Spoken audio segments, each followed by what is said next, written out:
Halo semuanya, kembali lagi bersama kami di channel yang memberi info-info yang ada di seputaran bumi ini. Kali ini Recengers kembali lagi akan mengungkapkan mitologi, legenda dan sejarah yang tersebar di bumi. Kali ini kita akan membahas mengenai jejak-jejak Freemason di Jakarta.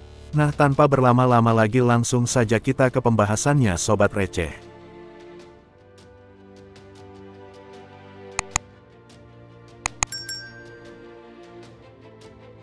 Freemason menjalin hubungan akrab dengan tokoh pergerakan kemerdekaan Indonesia.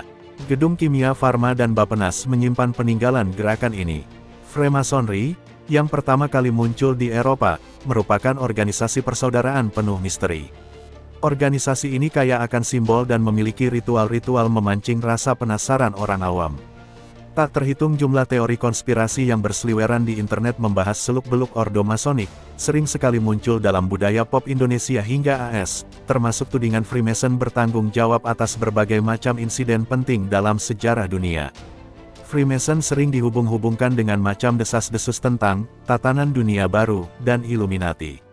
Apa yang sesungguhnya terjadi, meski masih misteri sampai sekarang, sepertinya tak seseru itu. Di Indonesia, gerakan Freemasonry berdiri sesudah J.C.M. Radermacher, putra seorang Grandmaster Freemason pertama dari Belanda, membangun pemodokan Masonik pertama di Batavia. Komunitas Masonik membawa pembaruan di bidang pendidikan bagi semua warga Batavia, termasuk pribumi.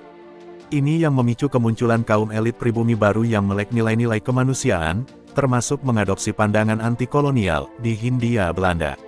Selang bertahun-tahun kemudian, di Indonesia organisasi Freemason malah digambarkan sebagai organisasi berbahaya. Sebenarnya, Freemason dianggap berbahaya karena mereka menganut prinsip sekuler. Mereka kan mencari pencerahan, sedangkan orang beragama akan bilang, ngapain nyari pencerahan, kan sudah punya agama. Jadi seakan-akan Freemason memusuhi agama, kata Rahadian Runjan, seorang peneliti dan penulis sejarah.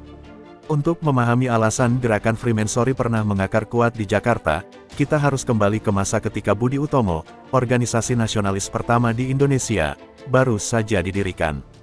Freemasonry ternyata menjalin hubungan yang sangat akrab dengan tokoh-tokoh awal pergerakan kemerdekaan Indonesia, seperti tertulis dalam buku Vrijmetselarij en Samenleving in Nederlands Indië en Indonesië tahun 1764 sampai tahun 1962 karya Dr.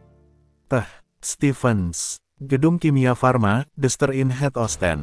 Bangunan bernama Bintang Timur ini didirikan pada 1848, di jalan yang kala itu dikenal dengan nama Vrijmetselarsweg alias Jalan Freemasons. Mereka kaum Freemason melakukan pertemuan berkala di bangunan ini, ungkap sejarawan Alwi Shahab. Kelompok ini terdiri dari orang-orang yang punya kedudukan, termasuk orang-orang yang ikut perjuangan kemerdekaan Indonesia. Hubungan erat Budi Utomo dan Freemason, menurut Rahadian, diprakarsai oleh De Claberton, pengajar aliran teosofi asal Belanda. Claberton membacakan sebuah pidato pada 1909, setahun setelah Budi Utomo didirikan, di Gedung Bintang Timur itu. Dalam pidatonya, Claberton mengimbau anggota Budi Utomo untuk menjunjung tinggi prinsip humanisme universal, kata Rahadian. Prinsip-prinsip humanisme universal kemudian diadopsi oleh anggota Budi Utomo, menghapus rasa minder mereka sebagai penduduk Jawa. Akhirnya, mereka bisa melihat diri mereka sejajar dengan bangsa-bangsa lainnya. Saya dengar si gedung ini dipakai umat Yahudi melakukan ritual setan, ujar Susanto, Satpam Kimia Farma yang sudah bekerja 11 tahun menjaga gedung itu.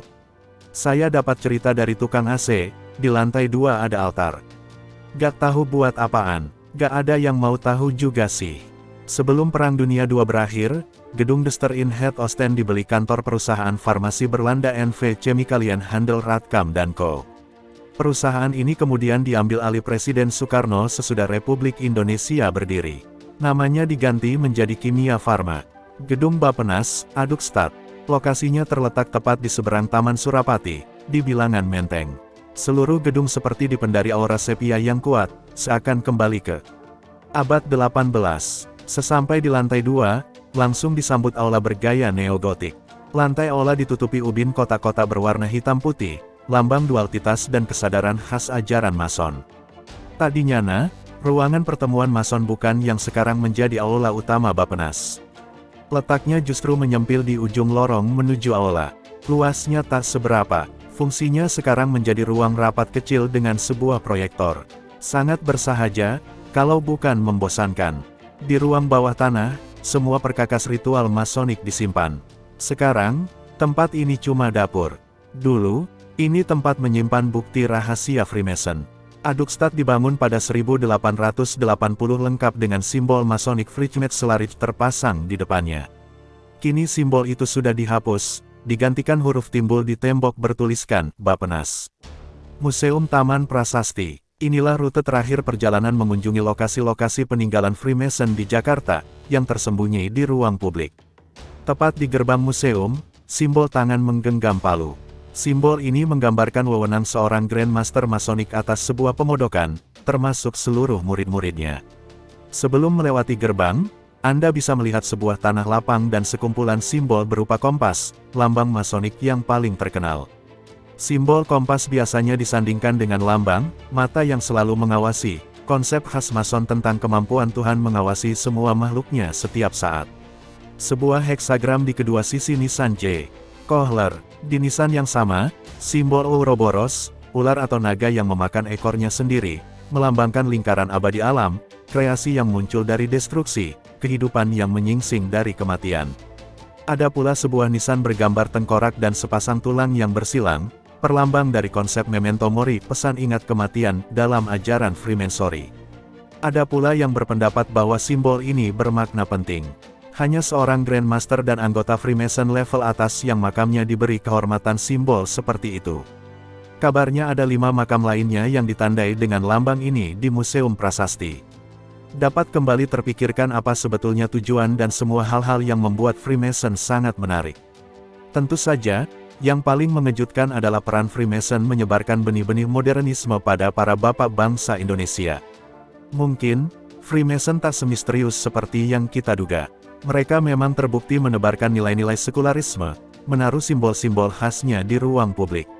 Masalahnya sedikit sekali informasi menjelaskan kegiatan mereka sebagai komunitas atau nilai-nilai yang mereka ajarkan, tersedia bagi masyarakat umum. Nah, sudah sampai di akhir video jejak-jejak Freemason di Jakarta. Bagaimana Sobat Receh penjelasannya menambah pengetahuan yang ada bukan? Jangan lupa like, komen, subscribe dan bagikan ke teman keluarga ya sobat semua. Sampai jumpa di video-video selanjutnya. Krincing-krincing.